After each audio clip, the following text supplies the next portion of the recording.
We're holding chapter Yud in the Maimer. Yeah. So we've talked about the last Be'er. Be'er is a well and Be'er is a pit, a watering hole. That the Be'er Mayim Chayim, a well of living water, that goes on the neshama as it comes into the body. That when neshama comes into the body, it comes from on high and enters the body, and just as water that comes from above, water when it passes through the salty water of the sea, when it passes through the ground, it becomes purified and drinkable and rises to the surface. So the same is true with regard to the neshama. When the neshama comes into the body and fills the body with the light of holiness, so then you have living waters. That's the Be'er Mayim Chayim. And that's we explained that in the context of the neshama coming down into this world, coming from Gan Eden Elyon, from the higher Gan Eden, going down to the lower Gan Eden, ultimately coming from Me'ayin and ending up in Un, coming from the higher level of Gan Eden to the lower level of Gan Eden. But we explained that even though the neshama, after living its life, goes to the lower Gan Eden, nevertheless it accesses Eir HaSeviv, the transcendent light that's totally above and beyond even what's available and accessible in Gan Eden Elyon. So it brings that increase of light.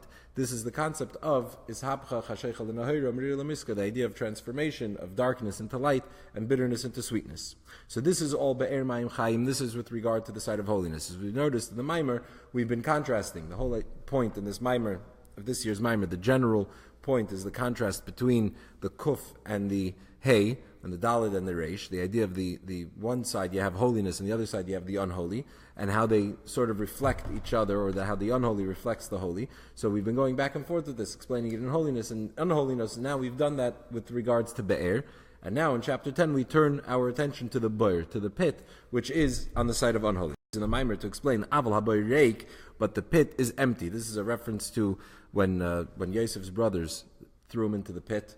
After first they wanted to kill him, then they threw him into a pit, and then they ultimately sold him to merchants, and he gets brought down to Egypt. So it says that they put him into a pit. It says, the pit was empty. The word reik, which means empty, is Hainu Oisius Reish Kuf. The word reik, which is the Hebrew word for empty, is made up of two letters, Reish and Kuf, the two letters we've been talking about, which are Sheim Asvan, Dis Chazi, Al Sitra Bisha. These are the letters that appear on the other side, on the side of unholiness. So the reik is Be'er. Be'er b'vav v'loy be'er ba'alef. When we say Be'er with an aleph, that's holiness. When we say Be'er with a vav, that's the unholy. So the Be'er, when we say Be'er, we're talking about the Be'er being reik, meaning that it's on the side of unholiness. And the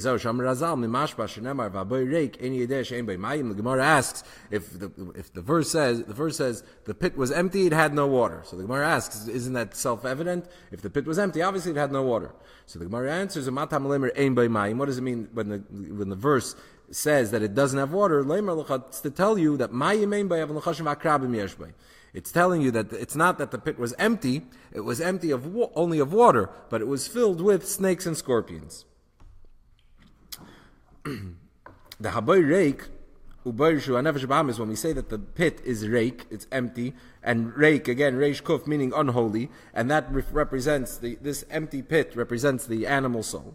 So Mayim Ein Bay has no water. It's but it's filled with snakes and scorpions, which are the unholy thoughts, and the Lashon Hara, and all those things that we spoke about.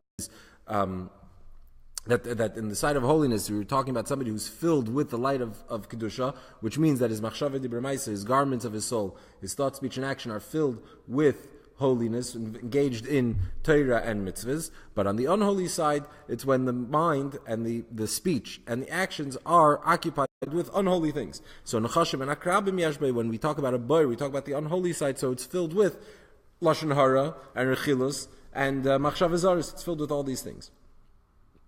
I think perhaps you could say, he doesn't say it here, but I imagine you could maybe add that Nechashim and Akrabim, when we say snakes and scorpions, the snakes represent speech, because it says that the snake, the Nachash HaKadmoni, the first snake, its biggest sin, so the Medrash says, was Lashon Hara. It spoke about, so you have thought and speech that are inappropriate, that are unholy. V'zeh HaKuf, and this then is the Kuf. So we have the Boyer, Reish and Kuf, which is Ein Bay Mayim, it has no water, but it has Nechashim and Akrabim, right? So in other words, it's like a vacuum. If there's no holiness there, but it brings in unholy thoughts. It has one or the other. It's filled with something, either the light of holiness or of the other side. And this is the idea of kuf. Shehem kekuf b'fnei adam. The letter kuf, the name of the letter kuf, which is kuf, also means monkey in Hebrew. So the letter kuf, we've already an action, that's the long stem of the kuf, which goes beneath the line, representing an appropriate action, shape of the kuf. And now even the name of the kuf implies this idea of unholiness, because it means like a monkey before a person, or contrasting a monkey with a person. The adam hu machshava dibra ma'isa. Adam, a fact that he has thought, speech, and action. The word adam is actually Rosh Tevis. Aleph represents machshava. Aleph, the name of the letter Aleph, which means teach, that's in the domain of thought. So Aleph is machshava, and Daled Mem is Dibra Rosh Tevis, Dibra Maisa.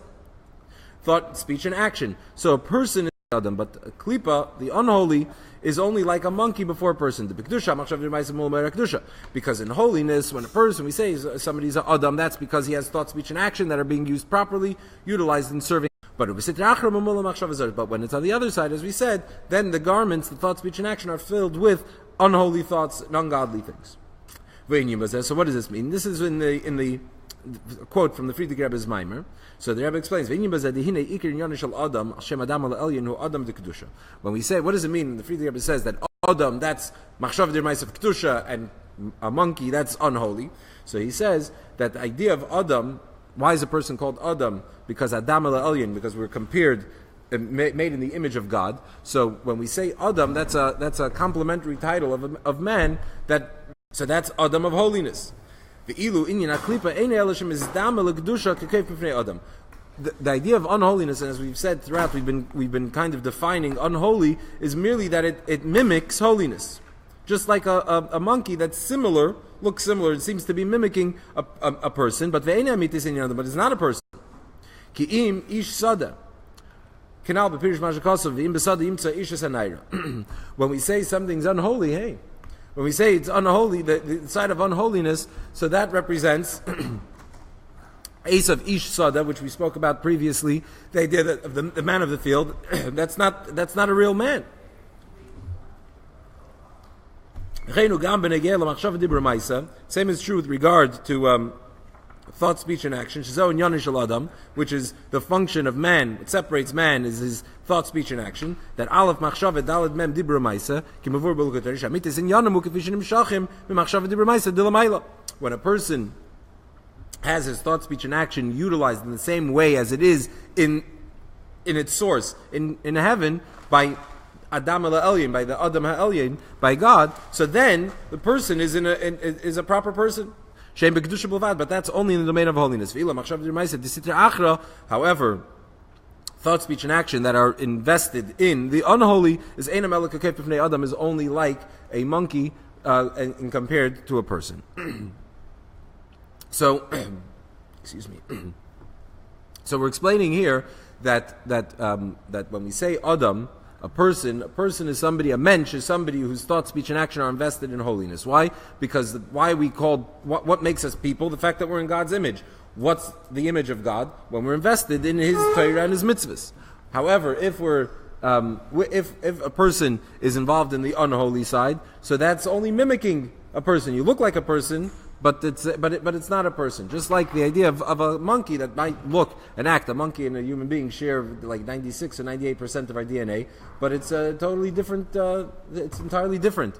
So even though it looks similar, but it's an entirely different thing. So when a person is invested in thought, speech, and action of unholiness, so then that's the kuf. And when we say kuf, it doesn't just mean that he falls into ma'asim l'toivim, we said into unholy acts, but it's that's when he's a koif. He's acting like a monkey. He's not being a proper person.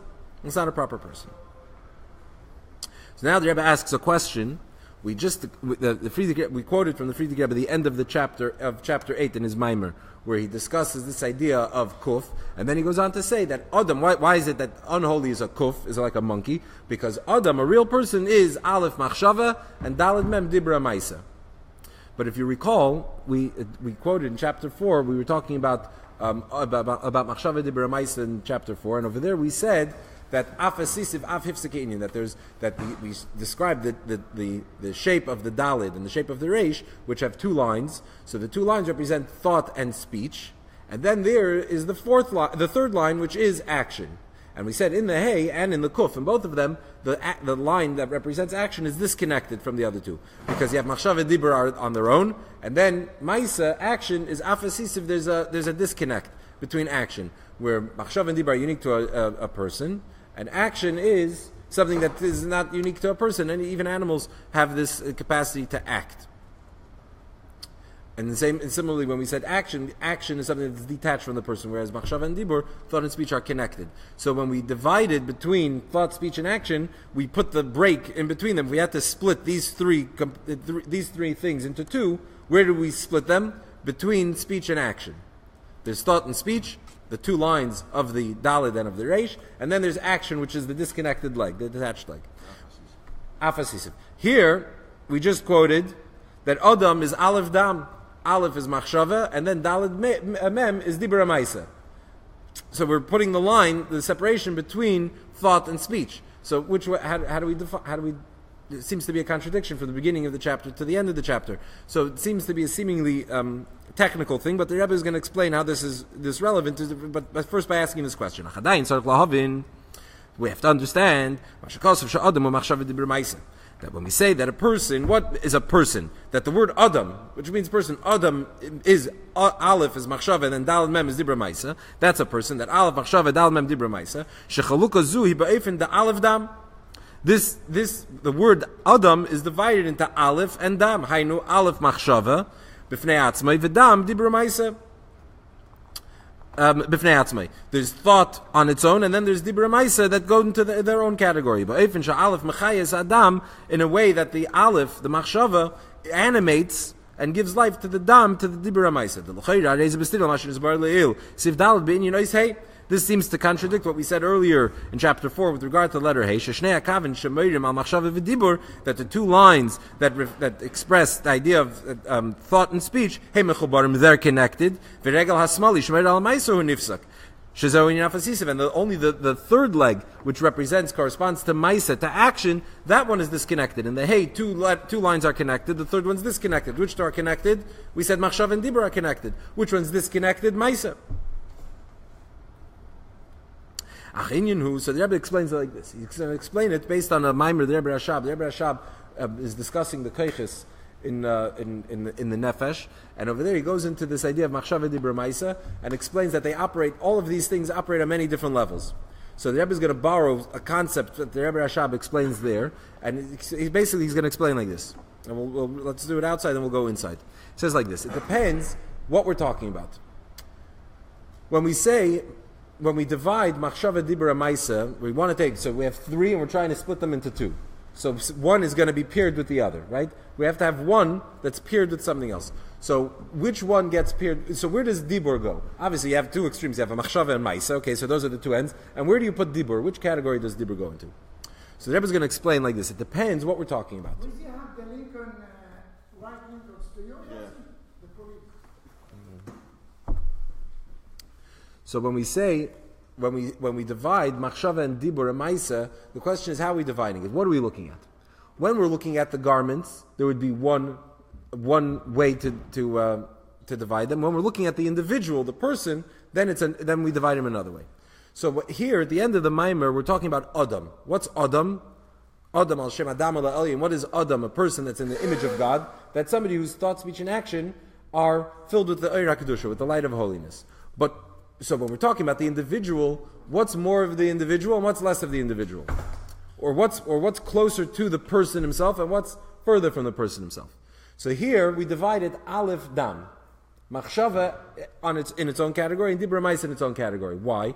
Because Machshava, thought, is something that even though we call it a garment, even though it's a lavush, and garments, as we've explained in the past, garments are external, they're easily changeable. But there's a difference between thought and speech and action. In that thought is called the lavush hamiyuchad.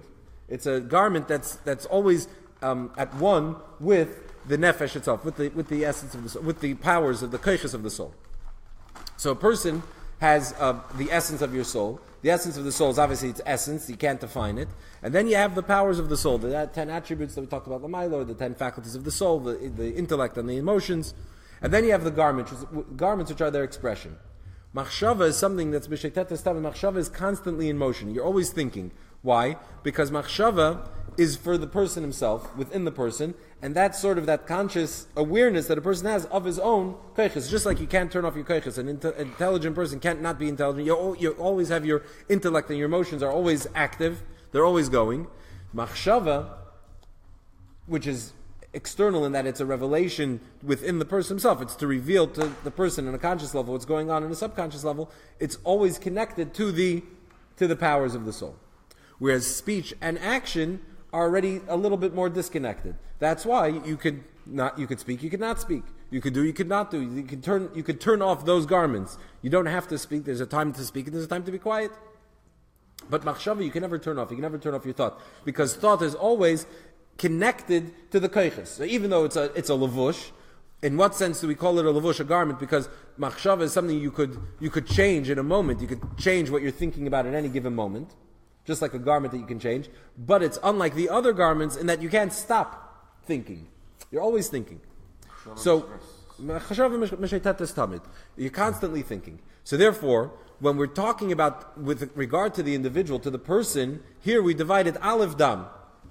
The words of the Shalom. Aleph dam, machshava on its own, and dibra maisa on its own. They're in a separate category. But in chapter 4, what were we talking about there? We were talking about the garments themselves. We're talking about that a person's garments are filled with the light of holiness. Well, when you're talking about the actual garments, not talking about the person, where we're dividing the person, when we talk about the person, there's the machshava on its own, then there's dibra maisa on its own. But when we're talking about the letter hey, and we're talking about machshava dibra maisa, so there we're talking about the actual garments themselves. There, dibur is more similar to machshava. And for the reasons that we actually listed over there in chapter 4, which is that maisa is something that's separate, that's detached from the person, it's for something outside of the person, whereas dibur is similar to machshava. Dibur and machshava are both oisius, they're both words, they're a revelation of what's hidden, so there's similarities between them. So when we talk about the levushim themselves, maisa, which is something that you can find in an animal, maisa, which is something that is not unique to a person, maisa, which is something that's cut off, it's not intelligent. An action is the actual raw action itself, the physical act is not an intelligent thing. Obviously there's intelligence that's invested into it, but the act itself is not an intelligent thing. So that is obviously fundamentally different than dibur and machshava. Dibur, which is unique to a person, just as machshava is unique to a person. So when we're talking about machshava, dibur, maisa themselves, there we divide them machshava and dibur, and then maisa. But here, when we're talking about the person, we're talking about what type of person, what type of person one should be. That you have to be an adam. An adam is somebody whose thought, speech, and action are filled with the light of holiness. So when we're talking about the person, there's aleph, there's machshava on its own, and then there's dibur maisa that are separate. Let's see it inside now. Maybe you'll get a little clearer. Ach inyan hu, kvi shemevar, kvet gushat Rashab nishmas Eden, as the Rebbe Rashab explains, be'inyan gimel levushi ha-nefesh machshava dibur maisa. That sheklalis hachiluk beineim hu, he explains that the general difference between machshava dibur maisa, obviously he goes on in the Maimer over there to explain that you find all these properties that we're gonna define them differently, each one separate. Then we're going to say that each one of these properties can be found in each one of them also. So obviously everything works on multiple layers and levels, but you want to define them starkly. So he says like this. It works like this: that you have the difference between them is that the garment of thought is called the levush hamiyuchid. It's one that is united. It's one with the koiches of the nefesh, with the faculties of the soul. Dibur levush hanifrod levush chitzoni, whereas dibur is called a levush, a garment that is separated. It's an external garment, and levush ma'isa chitzoni is the chitzonis, and ma'isa action is external. The external of the external. It's completely separate. There are two ways to look at it. One way to look at this is mitzad the nefesh itself. That when we talk about the nefesh itself, so when we talk about the powers of the soul there's a separation between machshava, there's a distinction between machshava, which is its own category, which is united with the soul, and then dibur and maisa, which are separate. Since thought is a garment that is united with the faculties of the soul, the powers of the soul. And so therefore, just as the keiches, the faculties of the soul, are found within the soul constantly, not in a manner of being easily changed, like a changeable garment. This is so too, just as the nefesh itself, the koiches of the nefesh, are constant. So the same is true with machshava, which is united with those koiches. It's always connected to them, so therefore it also is constant. Even though we still call machshava, even though we're saying machshava is on the one hand it's miyuchad, on the other hand it's a levush miyuchad. We're still calling it a garment. When we say that machshava is a garment, what we mean is merely that it's something that you can easily change. A person can change. There's a famous Yiddish saying, "A cup kann in the roof stellen." You can't really change. It takes a lot of effort and work to change your mental capacity, your intellect. But thought is easily changeable. You think about one thing, and in a moment you can think about something else. So in that sense, it's a garment. But the actual garment of thought is constant. It's not possible for a person to have a break, a lapse in his thought process. Because it's always connected to the faculties of the soul. And since the faculties of the soul are always active, your thought and your intellect and your emotions are always, you're always intelligent and you're always feeling something. So the same is true with regard to machshava, that's constant because it's a sort of that inner revelation within the self of those koiches. But speech is disconnected. It's disconnected, meaning from the faculties of the soul. And the proof of that is because there's a time that you can speak and there's a time that you don't speak. And this is even more so when we're talking about the garment of action. As we explained earlier, that action is not even unique to human. Speech, which we're saying is a levush nifrad, it's chitzonius, that's still unique to the human being. But Maisa is not even unique, even something that has no das, no intellect. Even with regard to humans that are intelligent, you have humans that don't have that proper or fully developed das, yet they still can act, they can still do. So we see that Maisa is not necessarily connected to intellect. You obviously, the more intelligent you are, the more intelligence you invest in your action, that'll determine the type of action you have. But action itself has no connection to das.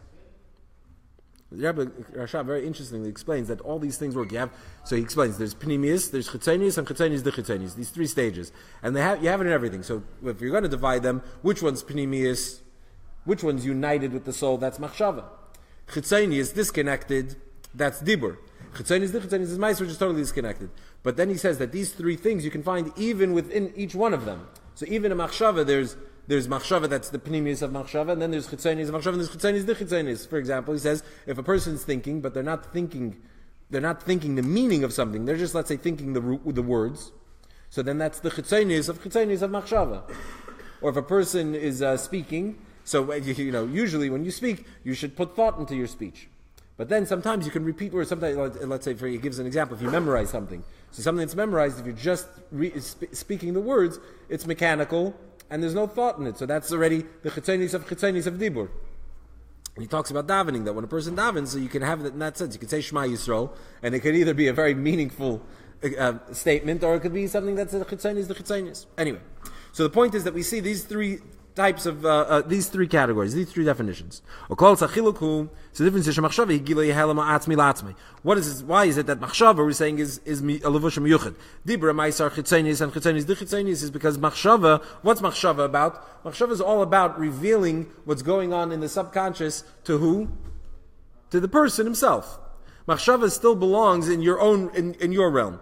Dibur and Maisa, on the other hand, have nothing to do with that. Those exist outside the person. I need to speak to communicate to somebody else. I do doing in something else. So if imagine you were the only person in the world, you'd still need machshava.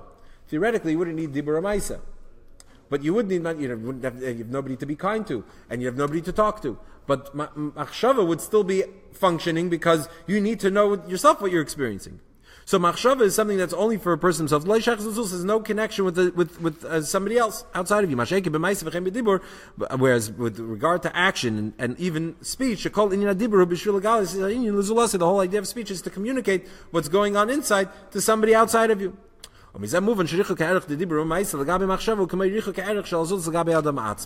since when we're talking about, when we put it in these terms, that machshava is to reveal to yourself, dibur and ma'isa are to reveal to somebody else, so how do we divide it in that sense? Obviously, the gap between thought and speech is a lot greater than between speech and action, because within the individual itself, yourself, really all you need is machshava. Dibur is where already the other person starts to take up space in your reality. So therefore, how do we divide them? When we're talking about an Adam, when we're saying that machshava, dibur, ma'isa are alluded to in the word Adam itself. Adam is the person, you. So when we're talking about you, where we make the separation between machshava and dibur. That in you, there's the machshava, which is just for you, nobody else. But the second way of looking at it, after you already have these three things of thought, speech, and action, as we have it in the image of Eis Hey, the letter Hey, the shape of the Hey, which is the three kavim, we have the three lines. So we're talking about the functioning of machshava, dibur, ma'isa, of thought, speech, and action. That's one letter that has these three things of thought, speech, and action. So in the letter Hey, as they are already active and being expressed, here, where do we make we have machshava and dibur connected, and ma'isa is separate. When a person speaks, what are you speaking? You're speaking what you're thinking, either what you thought just now before you spoke, or something that you thought about in the past. But it's certainly something you've thought about. A person can do an act. Any act could be done without being premeditated, without any prior thought put into it. And you can do something that you've never thought about before. So when you're going to speak, when you're speaking, it's clearly something, there's maybe more thought put into it, less thought, maybe what you're saying is smart, maybe it's not smart, but thought had to have gone into it before. What you're saying had to have been in your machshava before. So therefore machshava and dibur are linked. But ma'isa, you could do something that you've never thought about. You do something absent-minded. It's just obviously if a person does something they never thought about before, then the act is going to be an erratic one. It's not going to be a very complex one. Just like ma'isa as we find it by an animal. They still have ma'isa, but it's a crude act. It's not an act that's a sophisticated one.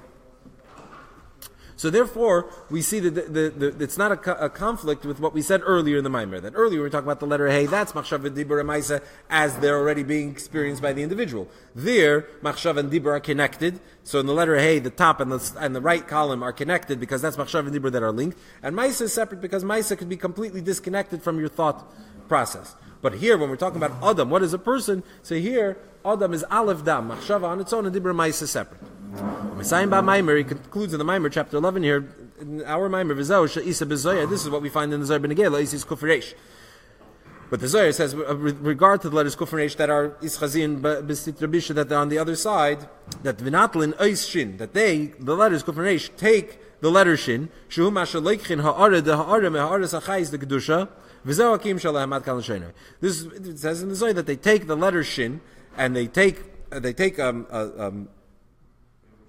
only an infusion of light, meaning they're taking a very, very small amount of godliness that they can access, which we discussed earlier. Remember, we talked about Tzaka Hanayra, we talked about the Kana of the Kuf, it's Kana B'Yamar Rabba. We spoke about this idea of where unholiness can extract from the most vulnerable part of holiness. So the unholy take the letter Shin, which is from a very small flow of divine energy. And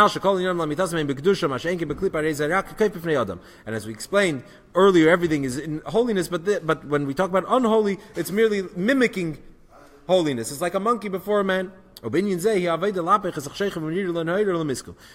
this is the Aveda, our service, our responsibility is to transform this darkness and this bitterness into light and to sweetness. To extract the holy energy, the wealth, the riches that was swallowed by the unholy, and to expunge it from the side of unholiness. And what happens when you release the holy energy that's been captured by the unholy? So then, then what happens is that that man, the Ish Sada, which is, as we said, is only Kaif Pnei Adam, the unholy it ceases to exist. So that causes that the kuf should become a hay. That that his life should be filled with the light of holiness. Through tshuva, repentance in all three segments of Torah, of service, of Hashem, davening, and acts of kindness.